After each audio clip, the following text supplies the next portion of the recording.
ঘরের মাঠে প্রস্তুতি নেওয়া শেষ, এবার অস্ট্রেলিয়ায় মূল পরীক্ষার পালা।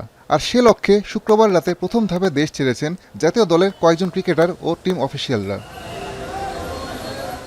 বিমানবন্দরে শুরুতে দেখা যায় ফিল সিমন্সকে। জাতীয় দলের হেড কোচের কিছুক্ষণ পরই সপরিবারে আসেন টিম ম্যানেজার নাফিস ইকবাল। একে একে ইমিগ্রেশন এরিয়ায় প্রবেশ করেন তালহা জোবায়ের ও মোহাম্মদ আশরাফুলও।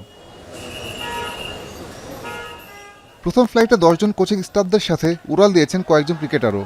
তানজিদ তামিম ও অমিত হাসান একসঙ্গে এলেও আলাদাভাবেই বিমানবন্দরে পৌঁছান তাইজুল ইসলাম, মুশফিকুর রহিম, খালেদ আহমেদ ও সাদমান ইসলাম। প্রিয় তারকাদের কাছ থেকে দেখতে ভিড় করেন অনেক সমর্থক, তবে এদিন ক্যামেরার সামনে কথা বলতে রাজি হননি কেউই।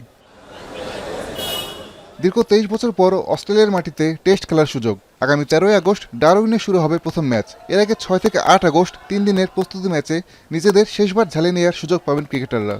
সিরিজের শেষ ম্যাচ শুরু হবে ম্যাকাইয়ের গ্রেট ব্যারিয়ার রিফ এরেনায়। 2 ম্যাচের এই টেস্ট সিরিজ আইসিসি বিশ্ব টেস্ট চ্যাম্পিয়নশিপের অংশ।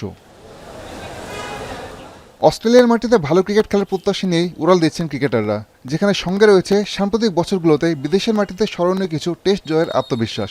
স্কোয়াডের বাকি ক্রিকেটাররা আগামী 2 আগস্ট আরেকটি ফ্লাইটে অস্ট্রেলিয়ার উদ্দেশ্যে রওনা দেবেন।